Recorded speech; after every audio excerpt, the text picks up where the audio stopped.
Last day Gauss theorem के बारे में बात किया था, राइट? गॉस थ्योरम पढ़ाया था मैं। तो अभी जो हम पढ़ने जा रहे हैं दैट इज एप्लीकेशंस। तो गॉस थ्योरम को कैसे कैसे करके हम लोग यूटिलाइज कर सकते हैं, उसको यूज कैसे कर सकते हैं। चलो अभी देखते हैं कैसे उसका यूज होगा। फैंटास्टिक कंसेप्ट है, तो इस ढंग का कंसेप्ट को हम लोग को पढ़ना बहुत जरूरी है। तो चलो, क्या होता है कि applications of Gauss theorem.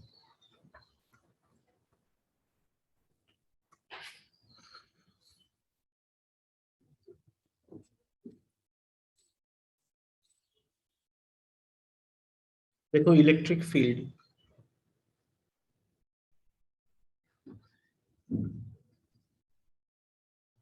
Due to infinity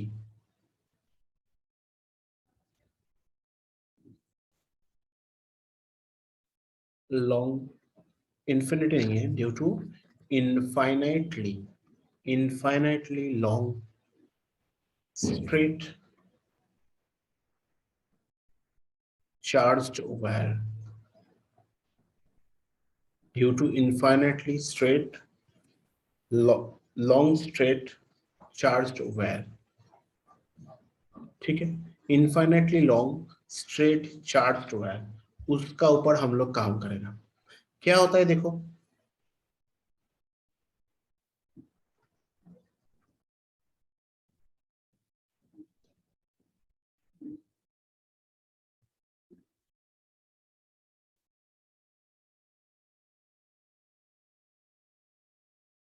इस, तो ये पार्ट जो होता है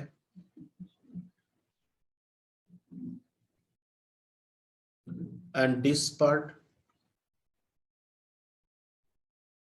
ये नॉर्मल, ये भी नॉर्मल। तो क्या हो जाता है इसमें देखो, ये पॉइंट का नाम दे दो ए बी, ये पॉइंट का नाम दे दो ए, और ये पॉइंट का नाम दे दो सी। तो क्या होता है देखो, दिस पार्ट, ये इलेक्ट्रिक फील्ड का डायरेक्शन है, और इसमें क्या होता है, ये सरफेस में देखो कि नॉर्मल का डायरेक्शन क्या होता है और इलेक्ट्रिक फील्ड का डायरेक्शन क्या होता है, राइट? ये हो गया इलेक्ट्रिक फील्ड का डायरेक्शन, और दिस पार्ट इज द ई का डायरेक्शंस, राइट? तो सरफेस का नॉर्मल जो होता है, this is surface normal, right? ये सरफेस का नॉर्मल होता है, और ये भी सरफेस का नॉर्मल होता है, राइट? और ये सरफेस का नॉर्मल क्या होता है, दिस।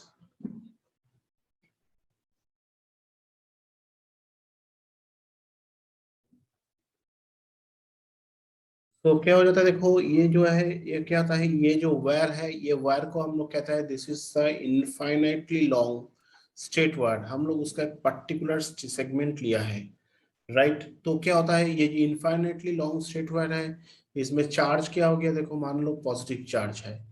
और क्या होता है, वो सरफेस का साथ, जैसे कि ये जो सरफेस है, कार्ड सरफेस जो है, इसका साथ परपेंडिकुलर क्या होता है, दिस इज नॉर्मल। इस ये जो सरफेस है, ये सरफेस का परपेंडिकुलर क्या होता है, दिस इज द नॉर्मल। और ये हो गया इलेक्ट्रिक फील्ड, ये भी हो गया इलेक्ट्रिक फील्ड, और ये हो गया तुम्हारा normal.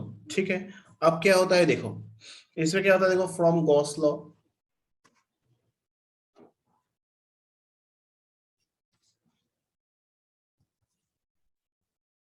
Phi E is equal to, ये close surface that is S, क्या होता है E dot D S is equal to Q by epsilon nought. ये हो गया from Gauss law this part. From Gauss law क्या होता है, phi E is equal to, देखो close surface S E dot D S is equal to Q by epsilon nought. Eps Q by epsilon not हम लोग formula मालूम है, ठीक है? So accordingly it is working, right? तो क्या हो जाता है देखो, सो ये अगर हो गया तो देखो, ये वाला पार्ट ईडीएस जो है, ये ईडीएस जो है, इसका डायरेक्शंस लगाने के लिए हमें करना क्या है, क्योंकि इसमें यूनिट वेक्टर लगाना जरूरी है। यूनिट वेक्टर क्या था, ये जो नॉर्मल है नॉर्मल का वेक्टर, क्योंकि जो एंगल हम लोग बनाएगा वो एंगल क्या होगा, वो बेसिकली नॉर्मल का साथ इलेक्ट्रिक फील्ड का एंगल है, वो हमें पता है, राइट ना।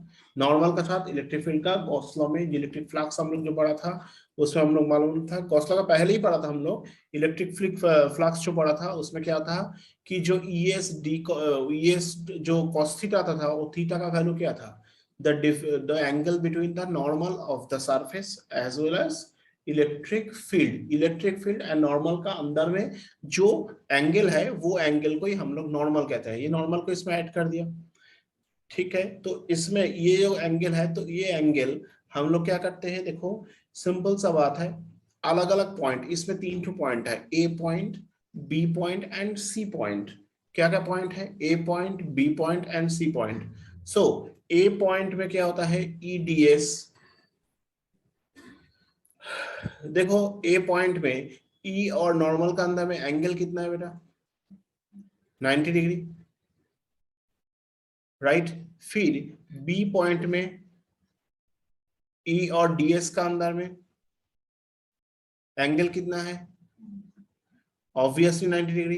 एंड सी पॉइंट में ई और डीएस, सी पॉइंट में ई और डीएस का अंदर में एंगल कितना है, cos 0 डिग्री, राइट। ये हो गया।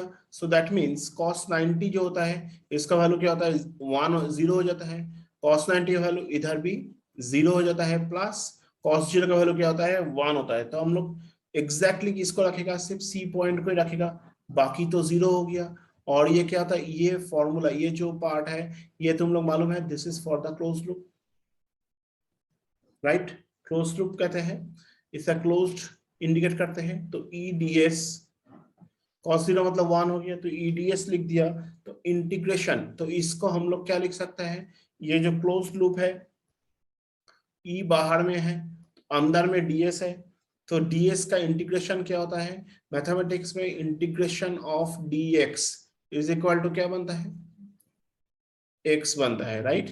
तो इंटीग्रेशन ऑफ डीएस मतलब क्या हो गया, एस बन गया। देयरफॉर क्या होता है, phi E is equal to E and S. तो देखो ये जो पार्ट है, ये जो वेर है, this is infinitely long wire.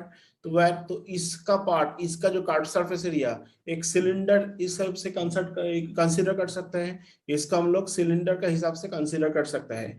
तो सिलेंडर के हिसाब से अगर कंसिडर करेगा तो इसका कार्ड सरफेस एरिया क्या होता है, एक सिलेंड्रिकल सरफेस का कार्ड सरफेस एरिया का फॉर्मूला क्या है, 2 π r h। सो इसमें h का वैल्यू कितना है, हम एज्यूम करते हैं this is l, right, this is l। तो दैट मीन्स हम लोग इसको लिख सकते हैं, h नहीं है, हम लोग इसको लिख सकते हैं l लिख सकते हैं। सो देखो s जो है, s मतलब कार्ड सरफेस एरिया को रिप्रेजेंट किया गया है।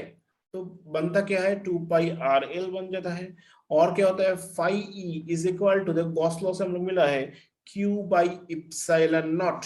तो इसमें क्या हो जाता है, e, और इसमें क्या हो जाता है कि 2 π r l, और इसमें q मतलब क्या हो जाता है कि lambda l by epsilon not, that is e 2 π r l, right. तो इसमें क्या हो जाता है कि l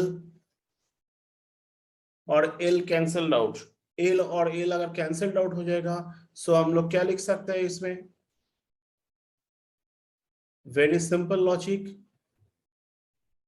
ई को रख के ये 2 π r को इसको नीचे नमा दो। सो क्या हो जाता है, लैम्डा बाई 2 π इप्सिलॉन नॉट, और इसमें क्या हो जाता है, आर लगा देते हैं। ये जो फॉर्मूला हम लोग जो डिराइव किया है ना, इसका ऊपर न्यूमेरिकल्स आता है, बोर्ड्स में सेवरल टाइम्स आया है। देखो ये फॉर्मूला जो है, ये फॉर्मूला ऊपर न्यूमेरिकल्स आज ही जाके बोलने से, एस एल से उसको प्रैक्टिस करना शुरू कर दो, नहीं तो बाद में भूल जाओगे। ठीक है, डेरिवेशंस कैसे आता है वो मैं तुम लोगों को दिखा दिया, कैसे करके ये फॉर्मूला होता है उसका डेरिवेशंस दिखा दिया। इसका ऊपर न्यूमेरिकल्स करो, सिंपल स्ट्रेट वे न्यूमेरिकल्स है, कोई बड़ा इश्यूज नहीं है। समझ गए, ये हो गया फंडामेंटल लॉजिक। नेक्स्ट पार्ट हम लोग आते हैं कि एक केस स्टडी देते हैं। केस स्टडी ये देते हैं कि देखो, छोटा करके लिखते हैं ये जगह में केस स्टडी। ये ग्राफ भी आया है, बट तुम लोग एमसीक्यू बेस्ड क्वेश्चन आएगा, तो एमसीक्यू बेस्ड जो क्वेश्चन आएगा उसमें भी ऐसा 4-5 तो ग्राफ दे सकता है। तो देखो कि क्वेश्चन दिया हुआ है, क्या होता है, graph between electric field, graph between electric field, that is called a E, due to linear charge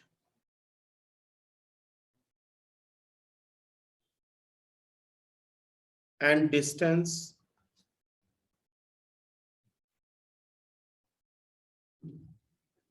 that is R from the linear charge।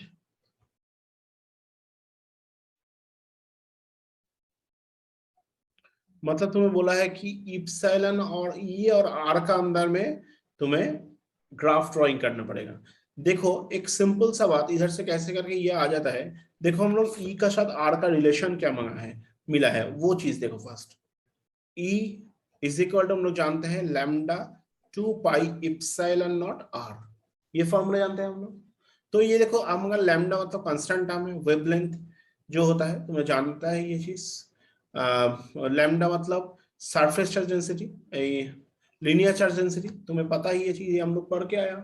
Lambda मतलब क्या होता है हमें पता है, इसको हम लोग ऑलरेडी पढ़ के आया, लीनियर चार्ज डेंसिटी, पढ़ के आया ना हम लोग ये चीज। So ये linear charge density, this is constant, two constant, pi is the constant and epsilon naught is the constant। तो ये सारे जो constant values है, ये जो सारे जो constant values है, ये constant value का अगर गायब करोगे तो क्या हो सकता है इसमें, E proportional to the 1/r होता है। ठीक है, E proportional to the 1/r अगर होगा, so in that case क्या होता है, in that case क्या होता है देखो, this value and this values। ठीक है, तो ये मान लो इसको E कर लो, दैट इज इलेक्ट्रिक फील्ड। और क्या होता है, this is distance, this is distance. तो देखो याद रखना ये जो इनवर्सली प्रोपोर्शनल का ग्राफ कैसे होता है, वेरी सिंपल, इस ढंग का होता है। इनवर्सली प्रोपोर्शनल का ग्राफ कैसा होता है, इस ढंग का होता है। इसके लिए कोई भी इनवर्स प्रोपोर्शनल का ग्राफ ऐसा होता है। ठीक है, क्लियर है ये पार्ट, किसी कोई तकलीफ है तो बताओ, क्लियर कर लो इधर, जो भी समझ में आया। Yes sir. तो देखो क्या हो जाता है इसमें, कमिंग टू द नेक्स्ट, क्या होता है देखो, electric field due to thin infinite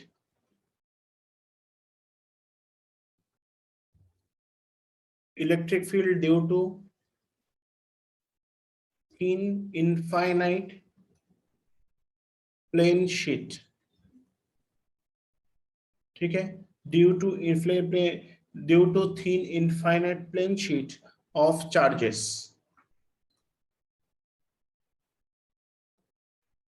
ठीक है,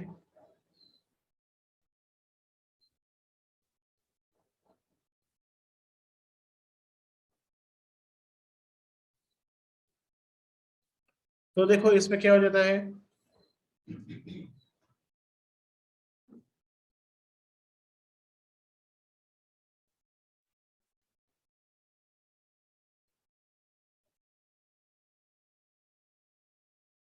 this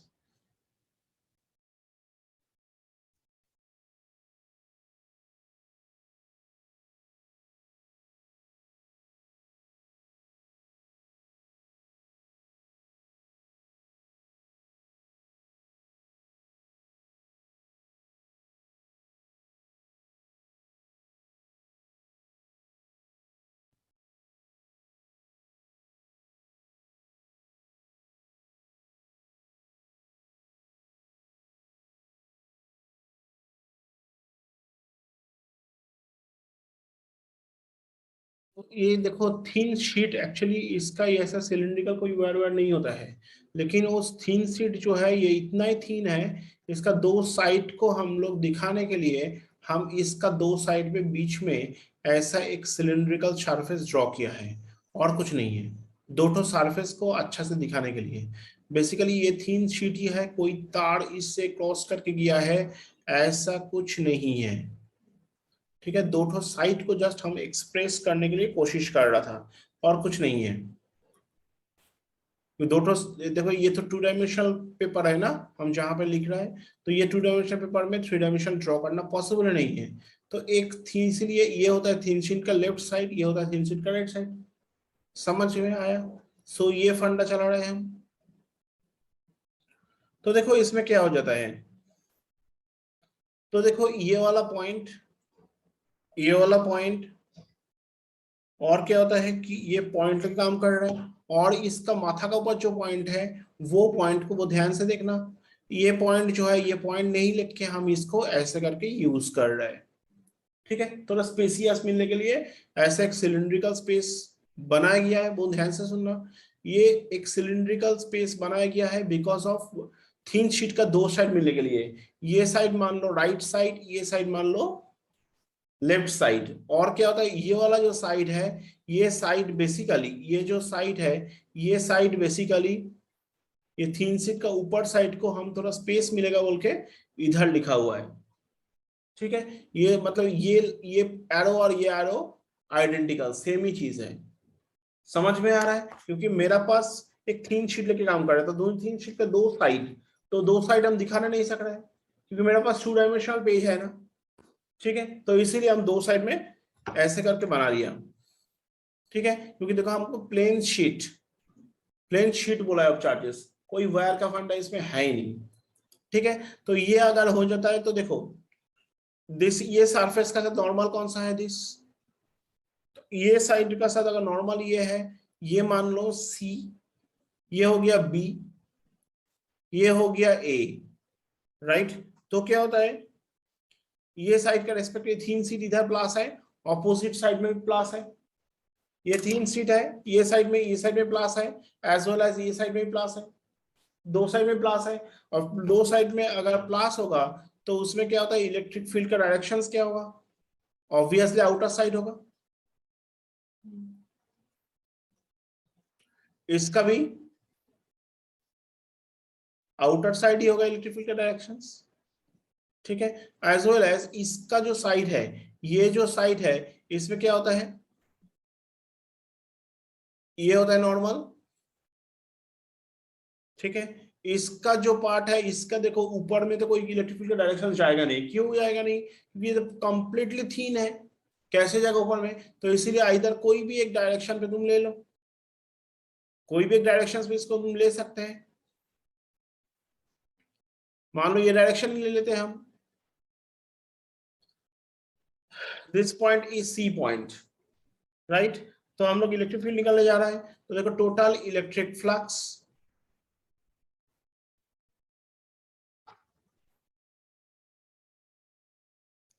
phi E is equal to integration of close loop, always बोलते हैं, A E dot this dot ds plus integration of close loop, इसमें B लगा दिया, ई, ये हो गया तो मतलब नॉर्मल, ये ds, सारे एरो साइन देना चाहिए, माथा का ऊपर वेक्टर क्वांटिटी का वैल्यू देना चाहिए। तो क्या हो जाता है, देखो ये हो गया बी, और सी क्या हो जाता है, दिस, तो इसमें क्या हो जाता है, दिस वेक्टर क्वांटिटी क्या हो गया, दिस, और इसमें क्या हो जाता है, ये हो जाता है। तो इन दैट केस क्या हो जाता है, ये जो वेक्टर क्वांटिटी, ये जो तुम्हारा ये वाला पार्ट जो है, this is the normal to the surface. तो normal to the surface E का साथ एंगल कितना बनता है ए में, ऑब्जर्व कर दो कितना बनता है, दिस इज नॉर्मल भी ये डायरेक्शंस में ही है। तो इन दैट केस क्या बनता है, देखो ये क्लोज लूप है ए, तो इसमें क्या होगा ई डी एस। ए में एंगल कितना बनता है कॉस, ऑब्वियसली 0 डिग्री, है कि नहीं। फिर क्या होता है बी में क्या बनता है देखो, बी में नॉर्मल क्या है ये है, और इलेक्ट्रिक फील्ड ये है, तो इसमें भी हम लोग क्या बोल सकते हैं कॉस 0 डिग्री बोलता है। प्लस सी में क्या होगा, सी में हो जाए E D S cos 90 degree हो गया। समझ में आया ये पार्ट, ये पार्ट हो गया। तो this is close loop, this is also close loop. तो cos 0 मतलब क्या हो जाता है देखो, e को बाहर रखो, दिस ए ds रखो इधर, cos 0 तो 1 हो गया। इसमें कहते हैं इंटीग्रेशन ऑफ e को बाहर रखो, ds इधर रखो, cos 0 तो 1 हो गया, प्लस ये वैल्यू क्या हो जाता है 0 हो जाता है, बिकॉज ऑफ cos 90 का वैल्यू कितना है 0 है। समझ में आ रहा, कोई डाउट।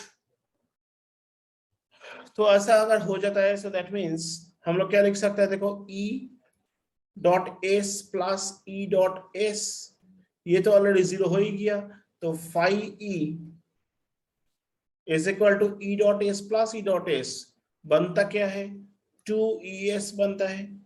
2es जब होता है तो फाइव ई मतलब क्या होता है q by epsilon not, that is 2aes। अगर ये रहेगा 2es रहेगा, q मतलब क्या होता है हम लोग सरफेस एरिया लेके काम कर रहे हैं, हम लोग सरफेस एरिया लेके काम कर रहे हैं, तो उसमें u q का वैल्यू क्या लैम्डा एन होगा, शुड नॉट बी, क्योंकि हम लोग मालूम है कि सरफेस एरिया लेके अगर काम करेगा तो sigma S by epsilon not होगा, सो दैट इज 2es।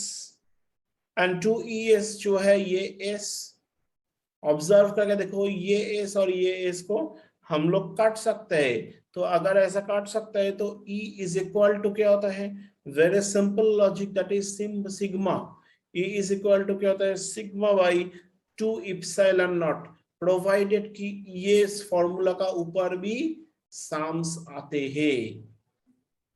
मैं खुद कराया बहुत बार कराई यही फॉर्मूला के ऊपर साम्स, प्रैक्टिस करना है। इप्सिलॉन मतलब तुम लोग जानते हैं, सिग्मा मतलब क्या है तुम्हें पता है, सिग्मा मतलब बताओ। सिग्मा मतलब होता है सरफेस चार्ज डेंसिटी, लैम्डा मतलब लीनियर चार्ज डेंसिटी, सिग्मा मतलब सरफेस चार्ज डेंसिटी, भूलना नहीं है हाँ बेटा।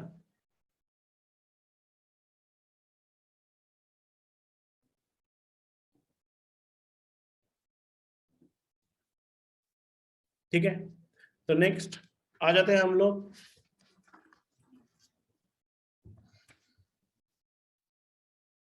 अभी हम लोग जो पढ़ने जाएगा that is electric field.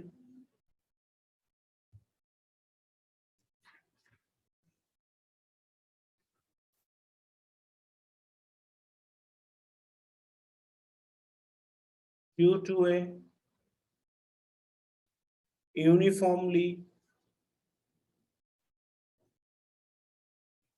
charged thin spherical shell, thin spherical shell, ठीक है। क्या होता है देखो ये पार्ट,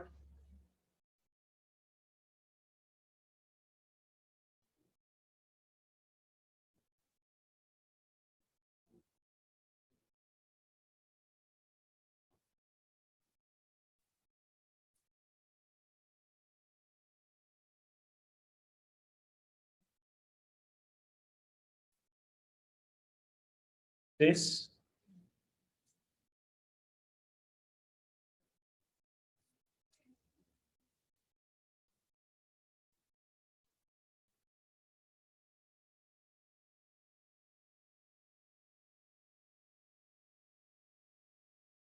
ठीक है।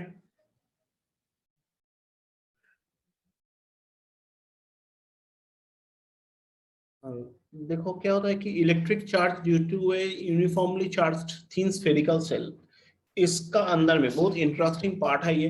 देखो ये वाला पार्ट है, ये होता है स्फीयर, राइट। ये स्फीयर तुम्हें पता है कि अंदर में अगर कोई चार्ज रहेगा तो उसका यूनिफॉर्म, उसका इलेक्ट्रिक फील्ड अंदर में नहीं रहता है। तो ये इसका, ये जो पार्ट है इसका वजह से हम लोग जान पाएगा, ये प्रूफ का वजह से हम लोग जान पाएगा कि in the inside the Gaussian surface, Gaussian surface हम पढ़ा था कि एक गॉसियन सरफेस वो होता है कि एक स्फेरिकल सरफेस या फिर एक क्लोज सरफेस कहते हैं, राइट। गॉसियन सरफेस एक हाइपोथेटिकल सरफेस होता है, हाँ, तो इट इज क्लोज सरफेस, तो उसका अंदर में इलेक्ट्रिक फील्ड एग्जिस्ट नहीं करता है। वो भी हम लोग आज देखेगा, देखो प्रूफ करेगा। मैं तुम लोग को बताया था पहले कि हम लोग प्रूफ करके देखेगा। तो देखो क्या होता है,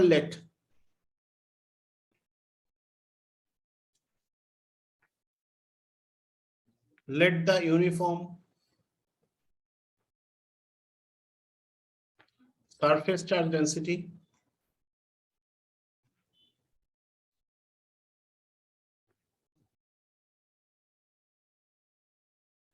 of a thin spherical cell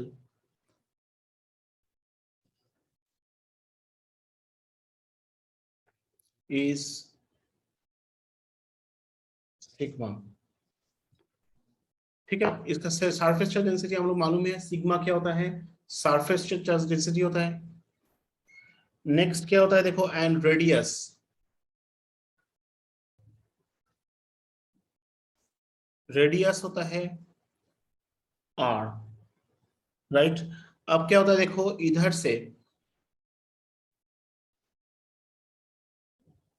से देखो ये जो स्फीयर है, वो स्फीयर का जो डायरेक्शन है, उसका जो रेडियस है उसको हम लोग एज्यूम करते हैं दिस इज कैपिटल आर।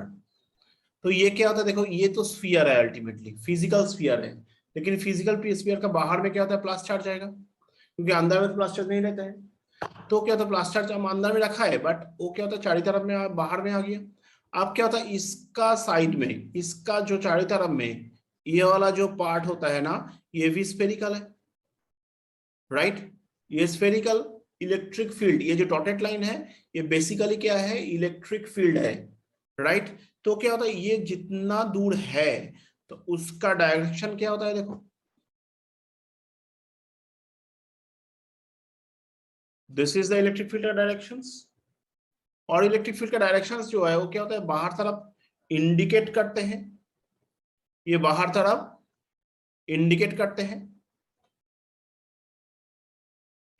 ये हो गया। तो देखो ये जो सरफेस है, ये कितना बड़ा सरफेस होगा आई डोंट नो, तो इसीलिए हम लोग क्या करते हैं, इसीलिए हम लोग क्या करते हैं, उसमें एक छोटा वाला सरफेस लगता है, that is called a DS, that surface is called a DS. और याद रखना, ये जो सरफेस में देख रहा है, ये जो इलेक्ट्रिक फील्ड देख रहा है, ये भी लेकिन बेसिकली स्फेरिकल है, ये भी स्फेरिकल है, समझ गए ना। अंदर में फिजिकल है, उसका चारों तरफ में क्या होता है, ये एक स्फेरिकल फील्ड है। तो देखो स्फेरिकल फील्ड अगर होगा तो पूरा सरफेस जो है, पूरा सरफेस हमें पता नहीं है, बट हम लोग एक छोटा वाला सरफेस लेके उसको हम लोग इंटीग्रेट करेगा, ठीक है, तब पूरा सरफेस हम लोग मिल सकता है। अभी देखो फर्स्ट ऑफ ऑल क्या होता है, किसको लेके काम करते हैं, number one, at the point outside the cell, at the point outside the cell, that is what, small r greater than capital R, small r greater than capital R। तो क्या होता है देखो, phi e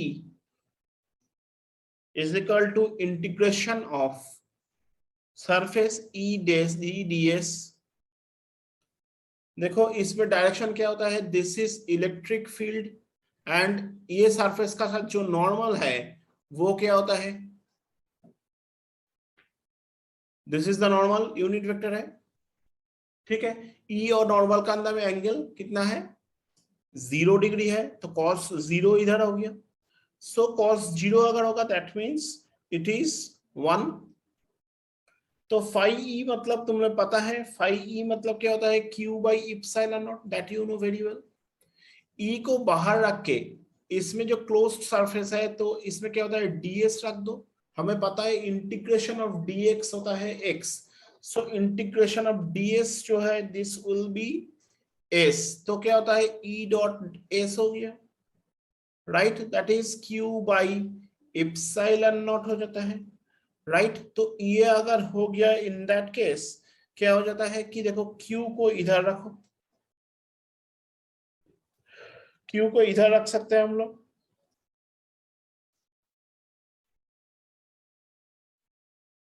epsilon not E S. S क्या हो जाता है, S मतलब क्या होता है, 4 पाई r²। 4 पाई r का मतलब ये स्मॉल आर मतलब वो इलेक्ट्रिक फील्ड का जो पार्ट है जिसको हम लोग आर कहते हैं, इसको हम लोग आर कहते हैं। समझ में आया, ये पार्ट को हम लोग आर कहते हैं, जो इलेक्ट्रिक फील्ड जितना दूर तक है, दिस पार्ट, इसको हम लोग आर कहते हैं, राइट। तो अगर ये आर कहेगा सो दैट मीन्स देखो क्यू मतलब क्या होता है,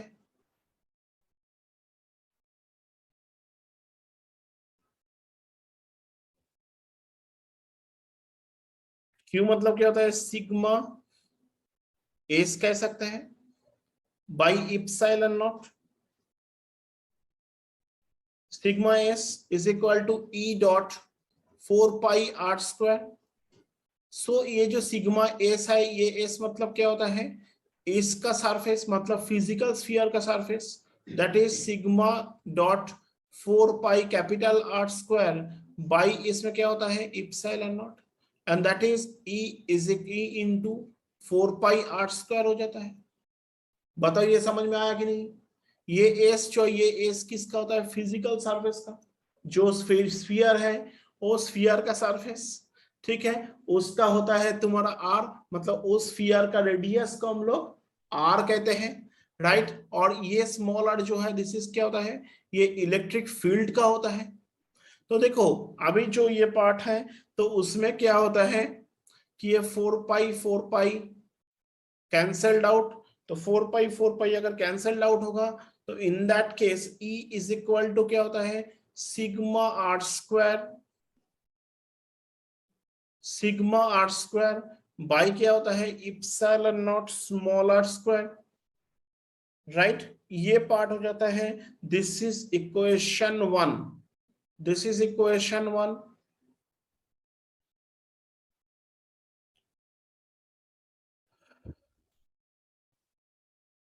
अभी अगर इसको वेक्टोरियली करोगे तो क्या होता है, vectorially E is equal to sigma r² by epsilon naught small r², and that is, इसमें हम लोग यूनिट वेक्टर लगा दिया, ये r, this is vectorially. Now what to do,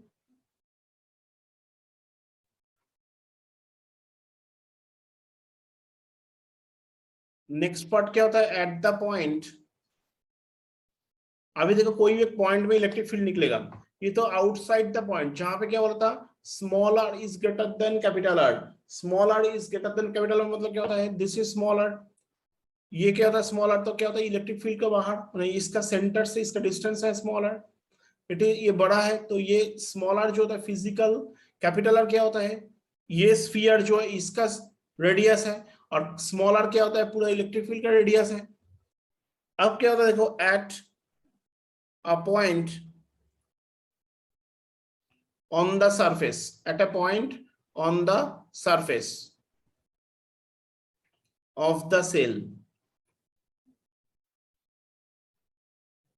that is r is equal to capital R, that is r is equal to capital R।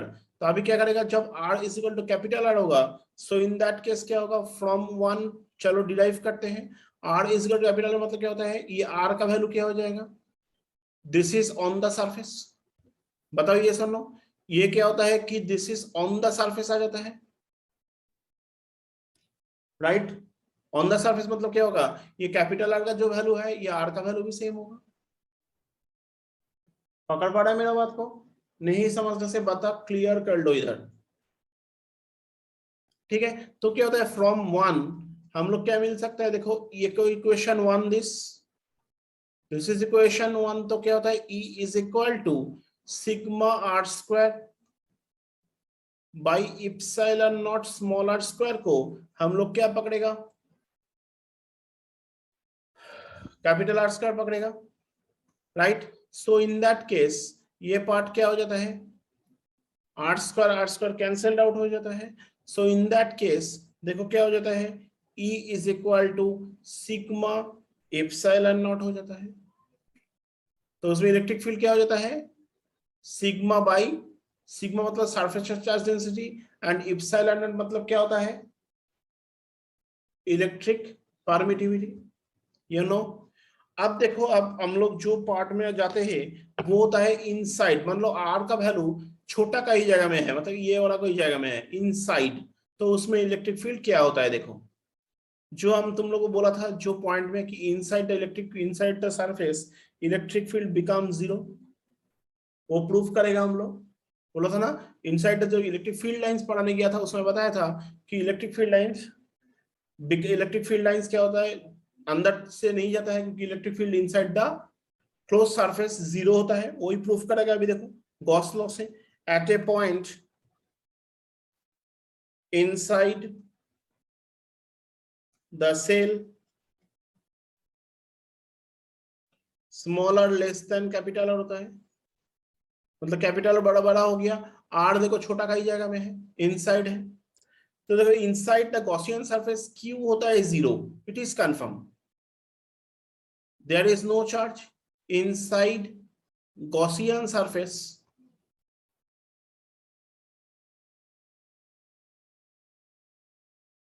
Q क्या होता है, zero हो जाता है। तो देखो हम लोग फॉर्मूला क्या जानता है, E dot S is equal to Q by epsilon naught, ठीक है, ये तो फ्लक्स का फॉर्मूला है, ई डॉट एस, है ना। ये हम लोग न्यूमेरिकल्स भी किया है, ई डॉट एस, और क्यू मतलब क्या होता है चार्ज, और इप्सिलॉन मतलब क्या होता है, दिस इज द इप्सिलॉन मतलब होता है this is the electric permittivity. तो ये क्यू हो गया चार्ज, तो क्यू अगर जीरो हो गया, zero by epsilon not that is equal to zero, so E dot S is equal to zero. In that case क्या होता है, इन दैट केस क्या होता है ई, और इसमें zero by S that is, S तो कभी जीरो नहीं होगा, वो तो सरफेस चार्ज है, एस सरफेस चार्ज है, तो ये एस कभी जीरो नहीं होगा, तो obviously E is equal to zero by S, so electric field inside the Gaussian surface become zero हो जाता है।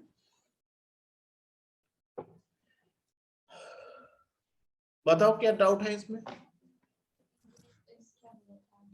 फ्लक्स, जो फ्लक्स पढ़ाया था तुम लोगों को उसका न्यूमेरिकल्स भी किया है हम, ठीक है। So E dot S that is flux as well as Gaussian formula से हमने क्या सीखा है, क्यू बाई इप्सिलॉन नॉट होता है, राइट। गॉसियन सरफेस क्या सीखा है हम लोग, क्यू बाई इप्सिलॉन नॉट होता है, तो क्यू का वैल्यू तो zero, inside Gaussian surface Q का वैल्यू जीरो रहते हैं। तो अगर ऐसा हो जाएगा so that means Q zero हो गया और epsilon not zero by epsilon not मतलब दैट इज जीरो। बोलो क्या डाउट है इसमें, any questions? Chumpik, is that clear?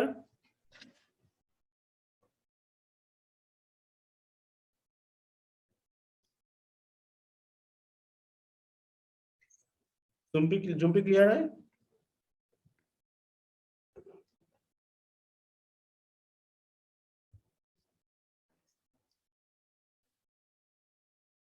क्या हो जाता है, देखो एक छोटा वाला ग्राफ सीखेगा हम लोग, देखो variation of electric field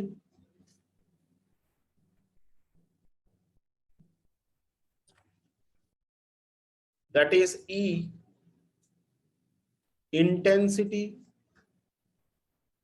with distance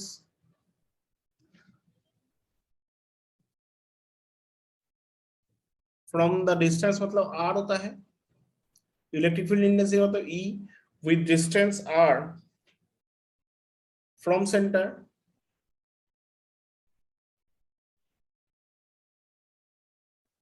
of a uniformly charged spherical cell.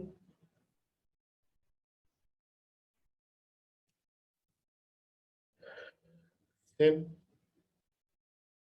तो ये डिस्टेंस हो गया, तो इसको हम लोग ग्राफ ड्राइंग करेंगे। ये होता है इलेक्ट्रिक फील्ड इंटेंसिटी, ये वाला जो वैल्यू होता है, तो ये वाला जो पार्ट होता है कि देखो इसमें यूनिफॉर्मली चार्ज स्फेरिकल सेल जो होता है उसमें E का फॉर्मूला होता है, जो स्फेरिकल सेल के लिए उसका फॉर्मूला होता है E is equal to Q by 4 pi epsilon naught, Q by 4 pi epsilon naught r square. ये हो जाता है।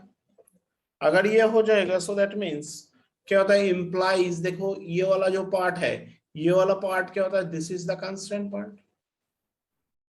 सो इन दैट केस क्या हो जाता है, देखो इसमें इसको अगर करोगे तो E, ये कांस्टेंट पार्ट को गायब करोगे तो क्या होता है, प्रोपोर्शनल साइन आ जाता है बाई आर स्क्वायर। और मैं तुम लोगों को पहले भी सिखाया, अभी भी वही सिखा रहा है कि देखो जब इनवर्सली प्रोपोर्शनल होता है उसका ग्राफ कैसे होता है, तुम्हें पता है ये चीज।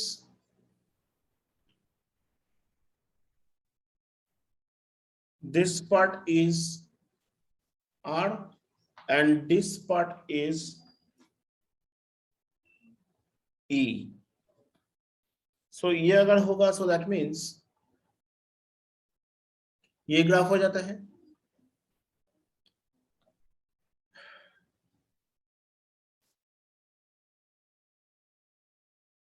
ये वाला गैप क्यों है, क्योंकि ये गैप में E इज इक्वल टू 0 होता है। क्यों E इज इक्वल टू 0 होता है बताओ, E इज इक्वल टू 0 कब होता है, inside the Gaussian surface. E is equal to 0 कब होता है, इनसाइड द गॉसियन सरफेस। तो इसीलिए वो पार्ट को गैप रख के ये बनता है, राइट। तो चलो आज इतना तक ही रखते हैं, नेक्स्ट डे फिर उसको आगे बढ़ेगा। अगर मेरा ये वीडियो अच्छा लगे तो लाइक शेयर और सब्सक्राइब कीजिए और बेल आइकन दबाना मत भूलिए